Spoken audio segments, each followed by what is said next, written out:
Los dos censos que se nombran aquí, y nos vamos a ir viendo que a lo largo del libro vamos a ver muchos números. No nos vamos a tener que aprender todos, pero sí vamos a estar viendo muchos números. La siguiente es, en hebreo, es Bemidbar, que es en el desierto. Y algunos comentaristas dicen que esta traducción es mejor porque relata la historia de las peregrinaciones del pueblo de Israel, desde que salió del Sinaí hasta que llegaron a la tierra prometida. Y eso significa Bemidbar, en el desierto, que es la travesía del pueblo de Dios.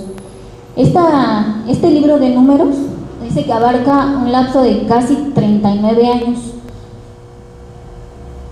desde que los empieza a contar, desde el momento que ellos están en el desierto hacia adelante. Él los empieza a contar los años. Y vamos a ver que es una historia ahí, ya la hemos ido viendo, es una historia de falta de fe, de quejas, de murmuraciones, deslealtad y de rebelión contra Dios. Bueno, contra Moisés, pero al final de cuentas pues es contra Dios, ¿no? Donde solamente 3 hombres, entre ellos Josué y Caleb, sobrevivieron hasta el fin del relato del libro. De toda la generación que salió, solo ellos 3 sobrevivieron, pero solamente Josué y Caleb entraron a la tierra de Canaán, y vamos a ir viendo a lo largo de la historia por qué. En el capítulo de Números 1, vimos que relata el primer censo que hace Moisés del pueblo de Israel. Pero ¿por qué realizaron un censo? Bueno, Dios le dijo a Moisés que quería que contara a su pueblo, ¿no? Fíjense, vamos a ir viendo ahorita, porque vamos a ir viendo muchos números y todas las cosas que Dios les dijo, cómo las quería que las hicieran. Y vamos a ir viendo que Dios es un Dios de orden, y como estaban a punto de salir hacia la tierra prometida, Dios quería tener un control de todos y cada uno de ellos, de sus propiedades, de todo lo que iban a salir y de lo que iban a ir pasando. Entonces, durante esa peregrinación era esencial que estuvieran ordenados para marchar como ejércitos, y para este propósito Dios mandó que se hiciera el censo. ¿Recuerdan ahorita que lo leímos? ¿A quiénes iban a contar? A los mayores de 20. ¿Menciona a las mujeres? ¿A los niños? ¿A los ancianos? Tampoco. Mayores de 40. Creo que mayores de 40 eran nada más de 20. A 20 a 50. Sí, algo así. Y de 50 para arriba ya no los menciona. Entonces dice que eran los puros varones a los que contaban. ¿Por qué? Porque dice ahí que los estaba preparando como ¿qué? Como un ejército. Y ahorita vamos a ver también el orden en que Dios los acomoda del tabernáculo. Tiene un propósito. Y dice que fue escogido un varón de cada tribu, ya lo leímos, ¿verdad? Para ayudarle a Moisés con el censo. Y vamos a ver ahorita cuántas personas eran. Entonces, ahí eligieron a un varón de cada tribu, ya lo leímos hace un momento. Los resultados fueron los siguientes. Y aquí tenemos de todas las tribus. ¿Cuántos eran? Aquí lo tenemos. Fíjense. ¿De qué tribu hay más gente? O más varones, porque eran los varones. La tribu de Judá. ¿Cierto? ¿De dónde iba a nacer Jesús? ¿De qué tribu? Judá. En la tribu de Judá. Si se fijan ahí, no está la tribu de Leví. Ahorita vamos a ver, ¿verdad? ¿Por qué? Pero ahí vemos cuántos fueron en total. ¿Cuánta gente era? Bueno, varones. 603.550. Eran bastante gente. Por eso Dios le mandó a Moisés que tomara ayudantes de cada tribu para que le ayudaran con el propósito. Fíjense, ya que los había contado y que sabía cuánta gente había en cada tribu, Dios le mandó a Moisés organizar en 4 campamentos. 4 campamentos, y los iban a organizar, como vamos a ver allí en el diagramita. Fíjense, Aquí tenemos el tabernáculo de reunión. Este es el norte, el sur, el este y el oeste. Este campamento tenía la tribu de Efraín, a la de Manasés y a la de Benjamín. Aquí está la tribu de Leví, Rubén, Aser y Gad. Acá estaba, ¿quién es este? ¿Simeón? Aquí está Dan, Aser, Neftalí y los levitas. Aquí estaban la otra parte de la tribu de Leví, que eran los hijos de Aarón. Está la tribu de Judá, Isaacar y Zabulón. Aquí, si se fijan, aquí ¿quiénes eran los más cercanos al tabernáculo? Los de la tribu de Leví. Dios le pidió a Moisés que los pusiera aquí, cerca del tabernáculo, y después los demás, las demás tribus. Y a la puerta en el este estaban los hijos de Aarón. Ajá, miren, ahorita dentro de la tribu de Leví vamos a ver qué oficio tenía cada uno. Pero los hijos de Aarón eran especiales porque ellos eran los sacerdotes. ¿Se acuerdan que lo vimos en el libro de Levítico? Miren, aquí es lo que vemos. Aquí estaban las tribus. Este era el tabernáculo de reunión. Y aquí estaban los levitas, los más cercanos. Y acá estaban las 12 tribus.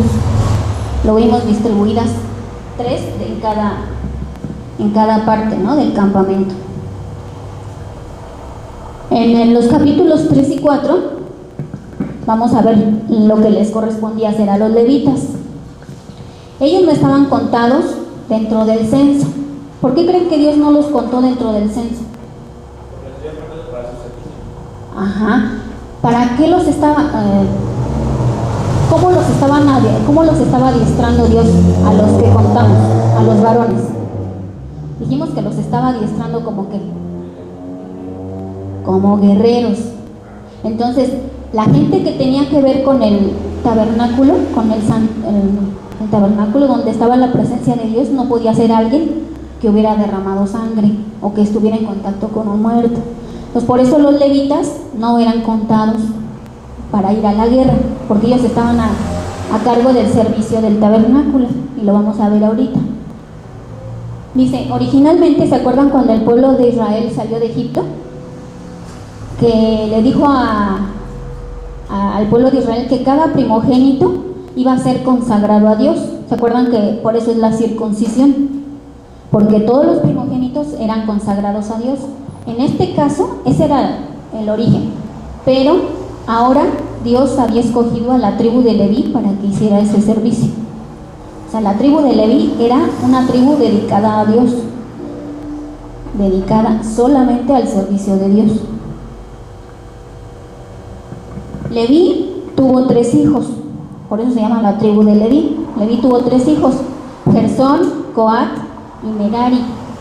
Merari le pusieron el nombre a una niña y es un hombre. Sus descendientes fueron encargados del cuidado del tabernáculo y su mobiliario. También Aarón viene de la tribu de Leví, también es descendiente de ellos. Es descendiente de Coat. Aarón era la familia sacerdotal. O sea, los levitas le ayudaban a Aarón en el servicio del tabernáculo, pero ellos no podían entrar al lugar santo, ni al santo, porque ahí solo entraba Aarón al lugar santísimo y sus hijos al lugar santo. Cada hijo de Leví fue encargado con la responsabilidad de ciertas partes del tabernáculo. Fíjense cómo Dios tiene un orden. No todos hacían la misma cosa. Dios les dio una tarea específica a cada quien. Y vamos a ir viendo. Aarón y sus hijos, ¿qué dice Pablo? Lo vamos a ver un poquito adelante. Cuando el campamento se levantaba, Aarón era el que tenía que cubrir con un manto azul, dice, todos los utensilios y todas las cosas sagradas. ¿Se acuerdan? El pan la mesa de la proposición, el incienso, todo ello. Gerson todas las cortinas y las cubiertas del tabernáculo y el atrio, salvo el velo que envolvía el arca, porque el que se acercaba ahí moría. Estaba en el lugar santo, que lo cubría El Santísimo. Sí. Aquí les puse un numerito porque esos eran el total de los descendientes de Gerson. Coat dice que él tenía las cosas más sagradas, como la mesa, como el arca del pacto, la mesa del pan de la proposición, los utensilios, el velo, los altares, el candelero de oro, todo lo que estaba dentro del lugar, ellos lo tenían que llevar. Y ellos eran 8,600 personas. Merari, las tablas, ¿sí vieron ahorita la figura del tabernáculo? Vieron que, le voy a retroceder tantito para que la entendamos que era lo que tenía que hacer, ¿no? Miren, si se fijan, estas son tablas y estas son cortinas. Buenas noches. ¿Cómo están? Buenas noches, bienvenidos. Bienvenidos. Estamos viendo el principio del libro de Números. Entonces, estamos viendo aquí cómo estaba organizado anteriormente.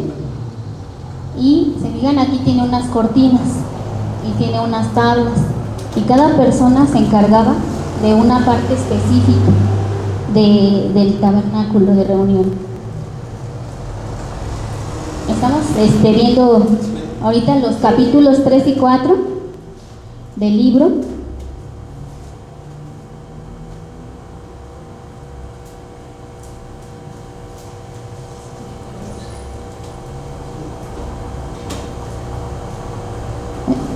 Entonces vimos que aquí Gerson era el que se encargaba de quitar todas las cortinas, todo lo que tenía que ver con las tablas que formaban el tabernáculo.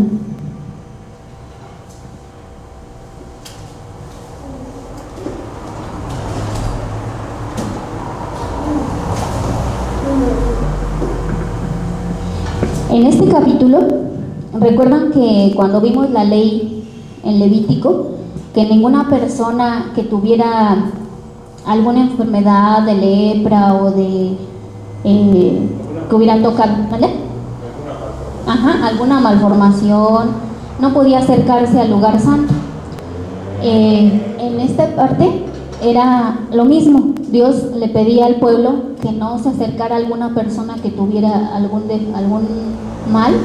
En este caso en específico, a alguien que hubiera estado en contacto con algún muerto, porque entonces estaba contaminado.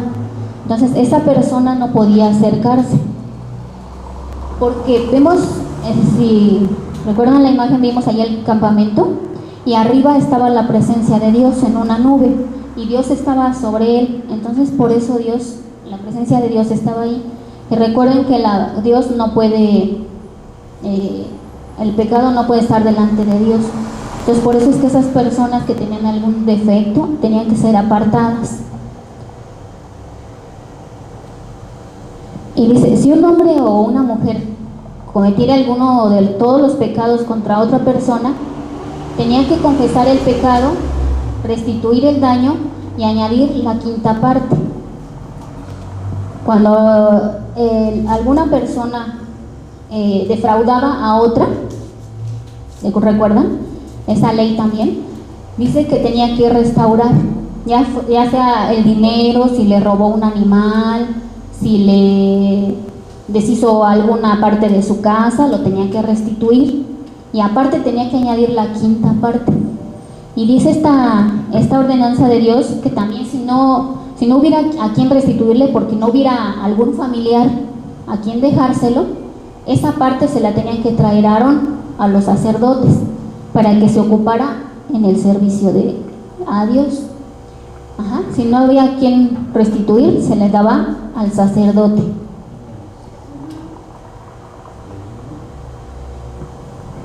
Estamos viendo un poquito en el panorama general, hermanos, no estamos siguiéndonos así tan detalladamente porque es un libro muy largo, entonces estamos viendo algunos aspectos solamente generales.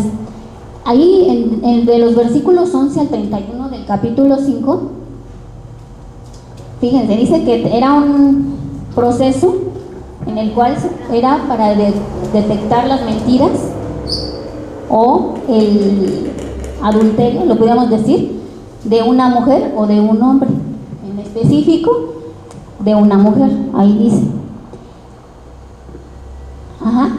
Era si el varón tenía la sospecha de que su esposa lo estaba engañando, tenía que traerla a Aarón, al sacerdote, y decirle: creo que ella me está engañando.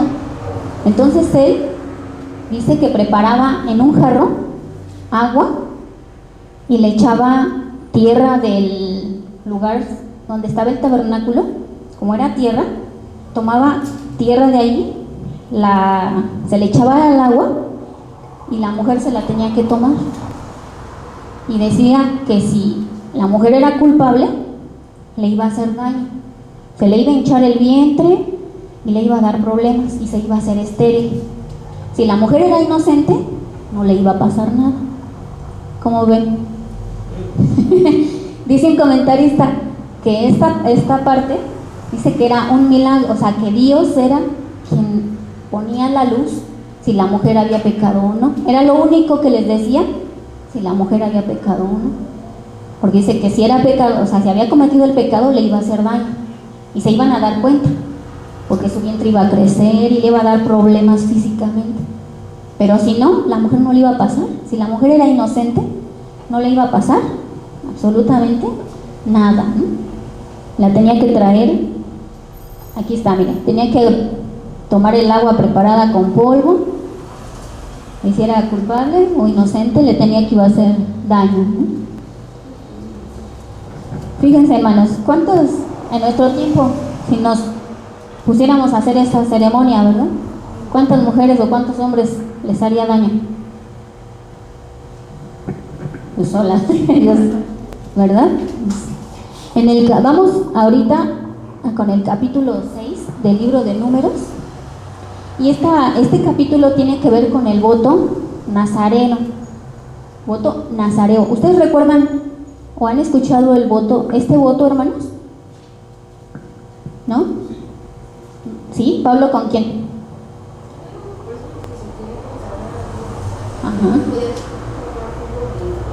Ajá. ¿Recuerdan algún personaje que tuviera este voto del nazareo? Sí, Sansón y Juan el Bautista. Sansón. ¿Sí recuerdan? ¿Han escuchado de Sansón, hermanos? El que estaba bien ponchado, ¿verdad? Entonces, este capítulo tiene que ver con ese voto.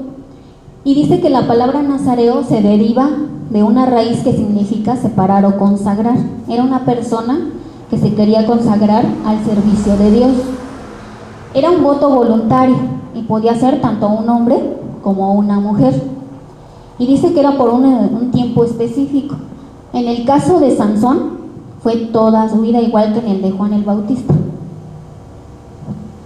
Pero aquí dice que podía ser de 100 días, los que quisieran, o de 30 días, que era lo normal, lo que todas las personas tomaban los 30 días.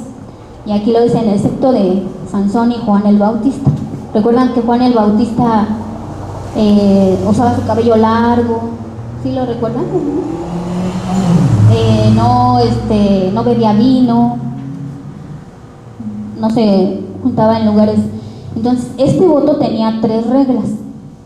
Una de ellas, ya lo dijo Pablo, la persona no debería beber ni comer el fruto de la vid, o sea, el vino, vinagre, licor de uva, uvas frescas ni secas, o sea, las pasitas. No podían comer nada de eso, ni cortar su cabello. Y acá abajo, ¿qué dice Pablo? No se acercar a la persona muerta. No acercarse a una persona muerta.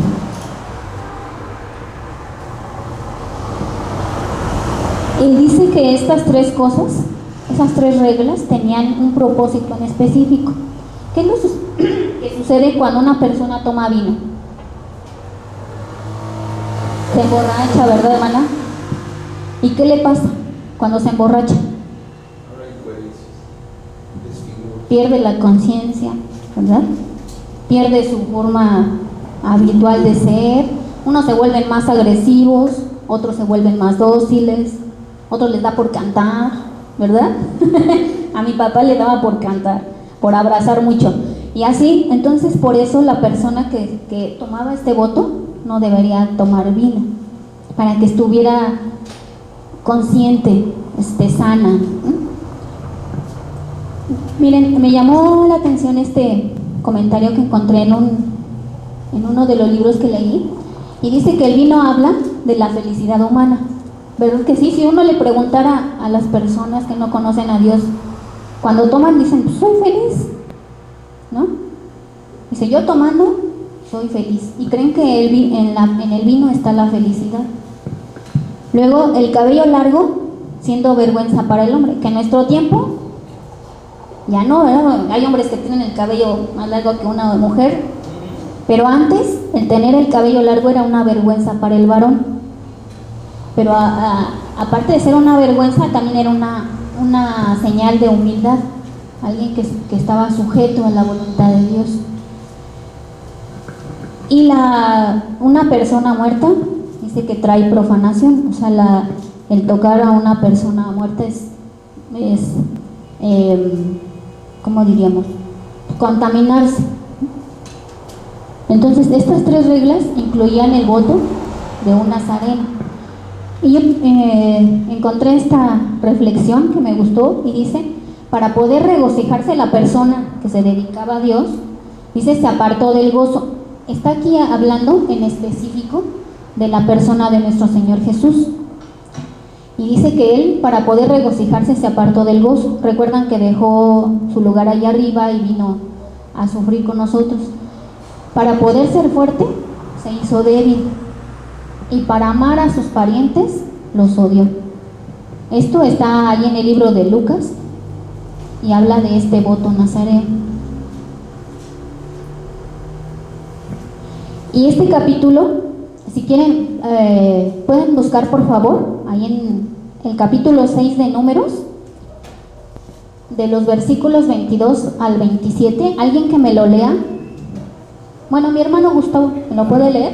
22 al 27. Ajá. Y Jehová habló a Moisés diciendo, habla a Aarón y a sus hijos y diles, así bendeciréis a los hijos de Israel, diciéndoles, Jehová te bendiga y te guarde, Jehová haga resplandecer su rostro sobre ti y tenga de ti misericordia, Jehová alce sobre ti su rostro y ponga en ti paz. Pondrán mi nombre sobre los hijos de Israel y yo los bendeciré. Ajá. Esa bendición la dijo Aarón, que era el sacerdote.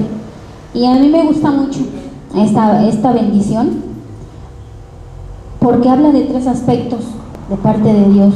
Si se fijan en el primero dice, Jehová te bendiga y te guarde. Le está hablando en específico al pueblo de Dios. Y le dice que Jehová le bendiga y le guarde porque estaban en el proceso en el cual iban a salir a tiempos difíciles, a conquistar la tierra prometida. Entonces Aarón le está pidiendo a Dios que bendiga a su pueblo y le guarde, pero también le está diciendo que no quite de él su rostro, su misericordia, ¿no? Porque recuerdan que era un pueblo bien difícil, un pueblo que no buscaba a Dios, que eran idólatras. Entonces aquí Aarón le está diciendo que Dios no quite su misericordia de su pueblo. Y también les dice que ponga su rostro sobre ese pueblo, que no lo quite, que no quite su rostro y que ponga en ellos paz, porque iban a venir tiempos difíciles para ellos al salir de ahí. El capítulo 7 de Números, cuando se edificó el tabernáculo que vimos ahí, fue santificado, o sea, todas las cosas las consagraron para el servicio de Dios, los utensilios, todo lo que tenía que ver con el tabernáculo fue consagrado a Dios. Y dice que en ese tiempo, bueno, en ese momento, los príncipes de cada tribu trajeron una ofrenda específica para Dios. Había 12 príncipes de cada tribu, o sea, uno de cada tribu. Y ellos trajeron una ofrenda. Todos trajeron lo mismo. Dice que, ¿sí alcanza a ver, hermano? ¿Me repite su nombre? Me llamo Nel. Ah, Nel.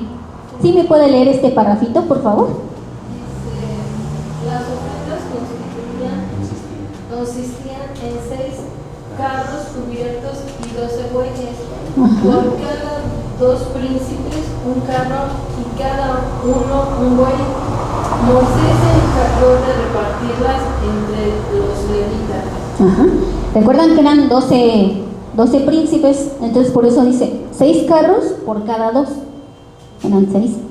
Y 12 bueyes, uno cada quien. Ajá. Y todos los príncipes trajeron esta misma ofrenda. Y Moisés se encargó de repartirla a la tribu de Leví, que era la tribu que se encargaba del servicio a Dios. La repartió a ellos. También los príncipes, aparte de traer estos carros con sus bueyes, dice que también trajeron ofrendas para la dedicación del altar por 12 días consecutivos. Un día cada tribu. O sea, un día vino Rubén, otro día Dan, otro Aser. Todos, cada uno venía. Y todos trajeron una ofrenda igualita, todos ellos. Y dice que trajeron, a ver quién, David, a ver, léeme por favor, ¿qué trajeron? Un plato de plata de 130 ciclos de peso, un jarro de plata de 70 ciclos de peso, una cuchara de oro de 10 ciclos llena de incienso, un becerro, un carnero, un cordero de año para holocausto, un macho cabrío para expiación, 2 bueyes, 5 carneros, 5 machos cabríos y 5 corderos de un año para holocausto. Todos ellos trajeron lo mismo a Dios. Y cuando estaba haciendo la clase, dije, ¿cómo es que ellos salieron recuerdan que cuando salieron de Egipto, Dios les dijo que les pidieran a sus vecinos y que salieran con lo que les dieran? Y yo estaba meditando y dije, ¿cómo les dieron tantas cosas? Recuerdan que 6 carros, bueyes, corderitos, becerros, como la misericordia de Dios para con su pueblo, pero también como el agradecimiento de su pueblo hacia Dios al traer las ofrendas para el servicio a Dios. En esta parte todos ofrendaron lo mismo y dice que Dios se agradó de las ofrendas de ellos, porque recuerden que Dios lo que mira no es lo que traemos aquí físicamente, sino también nuestro corazón. ¿Recuerdan con Caín y Abel? ¿Qué ofrenda le agradó a Dios? La de Abel, ¿no? Porque Caín mató a Abel porque le tuvo celos, pero Dios se agradó de la ofrenda de Abel, no porque hubiera traído algo más caro, sino porque su corazón estaba en agradar a Dios. Y Caín no, Caín trajo de lo último, ¿no? Lo que encontró. Y Dios lo que mira en nuestro corazón. Por eso dice que aquí Dios se agradó de la ofrenda que ellos hicieron, porque la trajeron de corazón a Dios. En el capítulo 8, ¿tienen alguna pregunta hasta aquí, hermanos? ¿Dudas? Muchas. Es que estos capítulos, algunos son muy largos y lo que estoy haciendo es concentrarlos para que podamos ir avanzando. Si no, nos tardaríamos mucho tiempo. Pero si tienen alguna duda, me dicen y nos regresamos. No hay problema.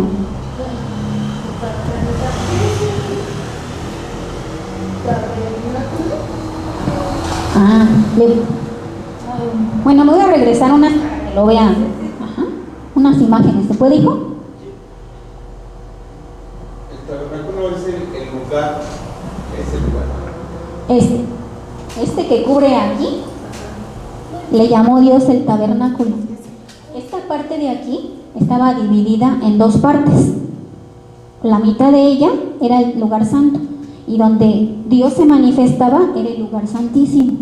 Estaba esta parte, aquí tienen las cortinas y no se ve muy bien, pero estaba dividido en 2 partes.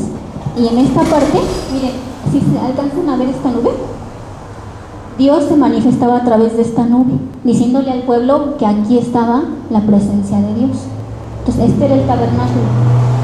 El pueblo nada más podía entrar hasta esta parte, que era el patio, nada más. De aquí para acá solo entraban los sacerdotes. Ese era el tabernáculo. Y el pueblo vivía alrededor. Ajá, de tienditas que tenían. Ahora sí, vamos a regresarnos a otra pregunta, hermano. A mí me llama mucho la atención eso que me comenta.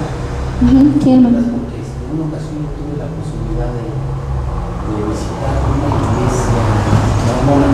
Por curiosidad o lo que sea, ¿no? Que está en San Juan de Aragón.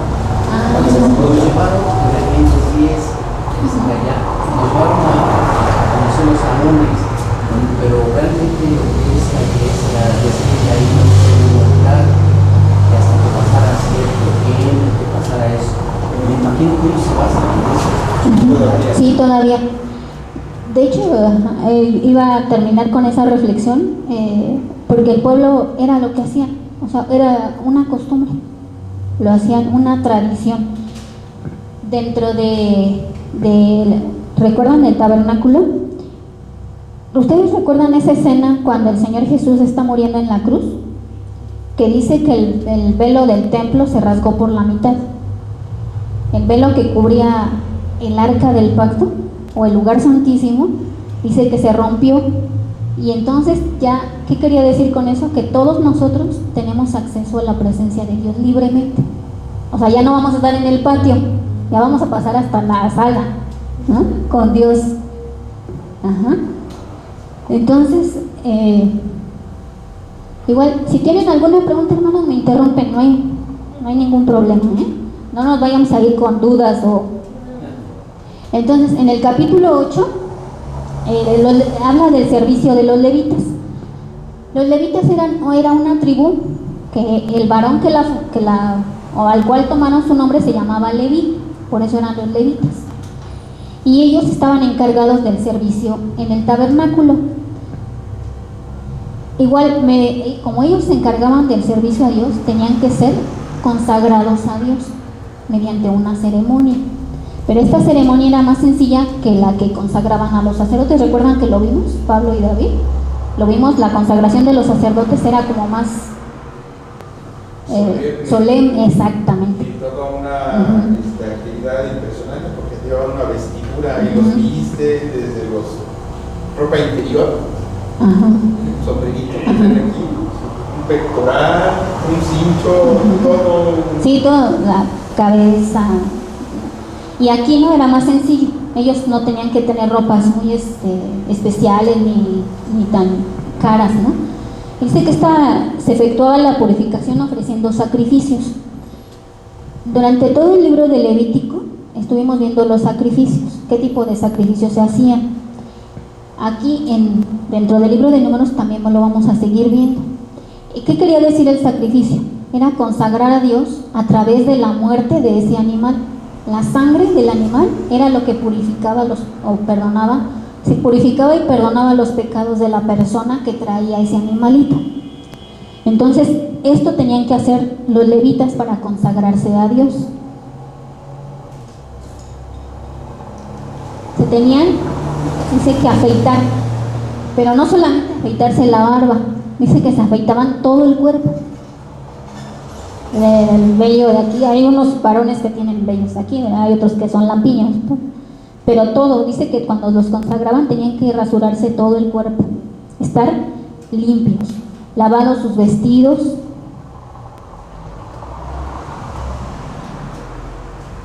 Dice que los sacerdotes imponían las manos sobre los levitas en la ceremonia de consagración. A ver, Pablo, ¿me puedes buscar Romanos 12, 1 y 2? Que era el sacrificio. Sí, hermano. Yo tengo una pregunta. Los levitas, prácticamente, ¿qué Pues sigue siendo Israel. Sí. Es que los levitas son de las 12 tribus o los 12 hijos de Jacob, después llamado Israel, por eso le llaman las 12 tribus de Israel. Leví es el que se designa para el servicio solamente a Dios. Los 11 restantes trabajan o mantienen, entre comillas, a la tribu de Leví. ¿Qué dice Pablo? Así que, hermanos, no los cuerpos, el sacrificio vivo, santo, agradable a Dios, que es nuestro punto racional. No os conforméis a este siglo, sino transformados por medio de la renovación de los entendimientos, para que comprobéis cuál sea la buena voluntad de Dios, agradable y perfecta. Ajá. Era lo mismo que estaba pasando con ellos en ese tiempo. Se consagraban a Dios, los levitas eran los sacerdotes, Aarón y sus hijos ponían las manos sobre todos los levitas, los que eran consagrados a Dios, en señal de que eran consagrados, a Dios, y que su vida iba a ser de servicio y de testimonio a todo el pueblo. Aquí lo está diciendo en nuestro tiempo, que eso también tenemos que hacer nosotros, presentar nuestro cuerpo en sacrificio vivo. Ya no es un sacrificio de animal, sino nosotros sacrificar nuestra vida, ¿no? Porque el dejar las cosas que nos dan alegría, gozo, es parte del sacrificio. El dejar las cosas que nos hacen sentirnos bien, como el tomar a algunas personas, o el irnos a fiestas, o no sé, cualquiera que nos pudiera dar alguna alegría, el sacrificar todas esas cosas para consagrarnos a Dios, ese es nuestro culto racional, o sea, estamos conscientes de que estamos haciendo esto para honrar y glorificar el nombre de Dios, ¿no? Entonces, eso era lo que hacían los sacerdotes en ese tiempo con los levitas. La edad en la que ellos podían servir a Dios, dice que era de 25 a 50 años. Ya los de 50 años tenían que retirarse y dejar a los más jóvenes en el servicio a Dios. Pero podían ellos estar como asesores, digamos, de los levitas más jóvenes. Pero solo tenían ese periodo de tiempo, de 25 años a 50. Podían estar ahí. Ya ve que ahora los trabajos y todo ello, si tiene 50 años ya no, ¿verdad? Ya no sirven a la gente. Pero hay empresas que contratan a personas adultas porque los utilizan de asesores, porque es la gente que sabe, que tiene la experiencia. Y ellos, cuando terminaban, podían seguir asesorando a los levitas más jóvenes. ¿Aquí hay alguna pregunta, hermanos, en el capítulo 8, en el servicio a los levitas? En el capítulo 9 vamos a hablar de la Pascua.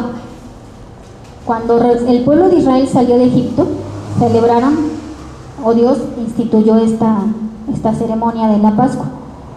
Y ellos la celebraron ahí por primera vez desde que salieron. ¿Qué tenían que hacer en esa ceremonia? Tenían que comer pan sin levadura. Recuerdo que el hermano Gustavo vino en esa clase, ¿recuerdan, no? Cuando vimos lo de cómo tenían que estar, ¿no? Entonces tenían que comer los panes sin levadura, tenían que comer la carne asada, no la tenían que hervir, y todo esto era en recordatorio de que Dios les había sacado de la esclavitud del pueblo de Egipto. En esta parte, ahí en el desierto donde estaban, fue la primera vez que lo celebraron, la Pascua, así se llamaba, porque era cuando Dios pasó por el pueblo filisteo. Y dice que durante esta ceremonia había algunos hombres que por algún motivo tuvieron contacto con alguna persona muerta, ya sea su familiar o algún amigo. Entonces, como la ley decía que el que estuviera en contacto con un muerto no podía acercar.